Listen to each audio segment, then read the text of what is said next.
नमस्कार दोस्तों, मैं वंदना त्रिपाठी आप सभी का अपने चैनल पे स्वागत करती हूँ। आज मैं एक नया वीडियो के साथ आप सभी के सामने आई हूँ। आज मैं माघ मास में कृष्ण पक्ष में आने वाली अत्यंत पुण्यदायी षटतिला एकादशी की व्रत कथा सुनाएंगे। आप लोग हमारे साथ पूरे वीडियो में बने रहिए और कथा का आनंद लीजिए। बोलिए विष्णु भगवान की जय। प्राचीन काल में पृथ्वी पर एक बूढ़ी महिला रहती थी। वह भगवान विष्णु की बहुत बड़ी भक्त थी। वह बहुत ही पवित्र थी और निरंतर व्रत और पूजा पाठ किया करती थी। वह ब्राह्मणों और जरूरतमंदों को कपड़े और गहने तो खूब दान करती थी, लेकिन उसने कभी भी अन्य भोजन दान नहीं किया। उनका मानना था कि उनकी कठोर तपस्या और व्रत ही भगवान को प्रसन्न करने के लिए काफी है। भगवान कृष्ण एक भिखारी के रूप में भिक्षा मांग रहे थे। भगवान कृष्ण जो सब कुछ जानते हैं ने उनकी भक्ति की परीक्षा लेने और उसे अन्य दान का महत्व समझाने का निर्णय लिया। वे एक गरीब भिखारी का वेश धारण करके उनके दरवाजे पर आए और भिक्षा में थोड़ा भोजन मांगा।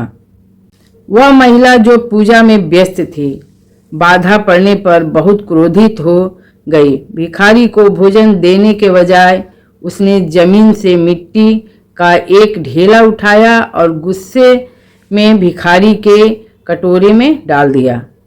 भिखारी के रूप में आए भगवान ने चुपचाप वह मिट्टी स्वीकार कर ली और वहां से चले गए।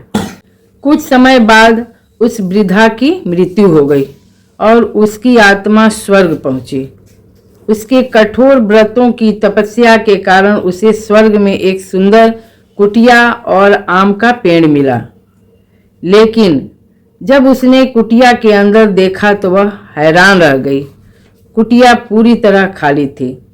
वहां न तो कोई भोजन था और न अनाज और न ही कोई सुख सुविधा।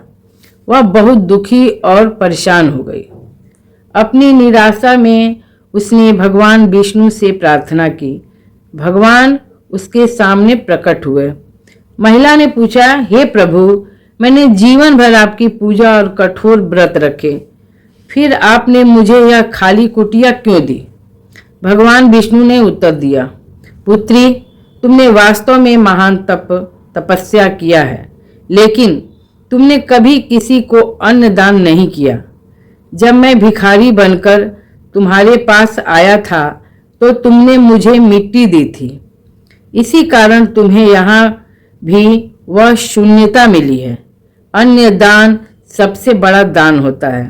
अपनी गलती का एहसास होने पर महिला ने क्षमा मांगी और उसका उपाय पूछा। भगवान विष्णु ने उसे सलाह दी, माघ मास के कृष्ण पक्ष में आने वाली षटतिला एकादशी का व्रत करो। इस दिन तिल का 6 प्रकार का उपयोग करो, जैसे कि तिल मिश्रित जल से स्नान, तिल का उपटन लगाना, तिल से हवन करना, तिल मिला हुआ जल पीना, तर्पण, तिल का भोजन करना और तिल का दान करना।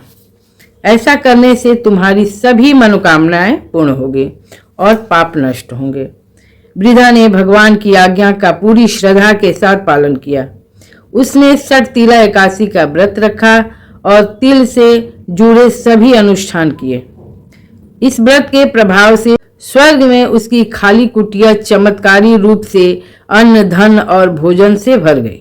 उसे अन्नदान की महिमा और षटतिला एकादशी के महत्व का ज्ञान हो गया।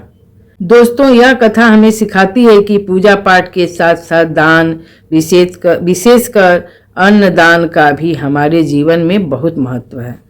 षटतिला एकादशी का व्रत हमें अपने पापों से मुक्त दिलाता है और भगवान विष्णु का आशीर्वाद प्राप्त करता है।